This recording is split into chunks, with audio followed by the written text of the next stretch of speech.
Heroic Navy officers sacrificed their lives, saving colleagues and a civilian expert on board when their deep-sea submersible caught fire on Monday. I'm now joined live by Igor Zhdanov in the studio for more details. Igor, thanks for coming in. So what do we know about what actually happened on that submersible? Well, basically what we're getting right now, we're getting new details about who those 14 heroes, because now we can call them that, were, who fought the fire on the 1st of July as it broke out on a submersible while it was on a research mission. So I'm looking at the list right now, and basically we have their names, we have their ranks, like their duties. We know what some of them were tasked with, like there's a Lieutenant Colonel Medic among the dead. And really, I'm looking at this list of names, and each and every single one of them has several medals or orders that they had been awarded with during their service. So these are high professionals. And their service has been noted and awarded multiple times. And what they did on board of that submersible, well, they just proved, they proved what they were worth, because the first person that they rescued was a civilian.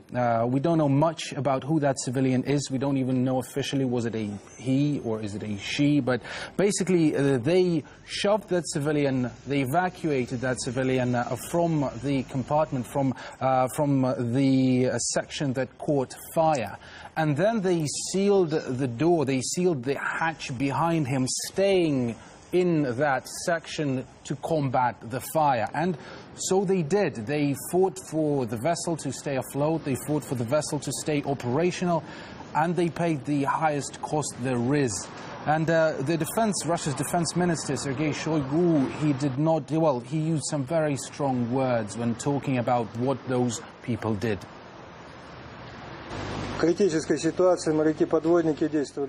Submariners acted heroically in a critical situation. From a compartment that was engulfed in fire, they first evacuated a civilian, an industry representative, then closed the hatch behind him to prevent the fire from spreading throughout the deep-water vessel. Now, this tragedy, it has hit hard for all of Russia, but some have been hit harder with it. Apart from, obviously, relatives and friends, basically that whole northern area of Russia, in that part, pretty much all families, they share a personal connection to Russia's Navy, at least in one way or another. They have friends, family who serve in Russia's Navy, not on that particular submersible, but in general. It's like a big brotherhood or sisterhood. It depends on the way you look at it.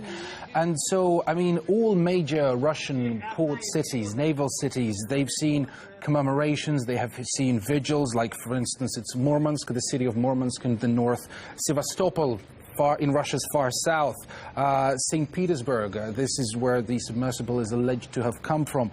Moscow, in the Russian capital, as well, saw vigils. Russia's President Vladimir Putin, he offered his deepest condolences himself to the families. That's what we can say about what's going on inside of Russia. But the voices, the words of support have been pouring in from abroad as well, from Pope Francis to Prime Minister Theresa May. They have offered their condolences to the families and to Russia, essentially.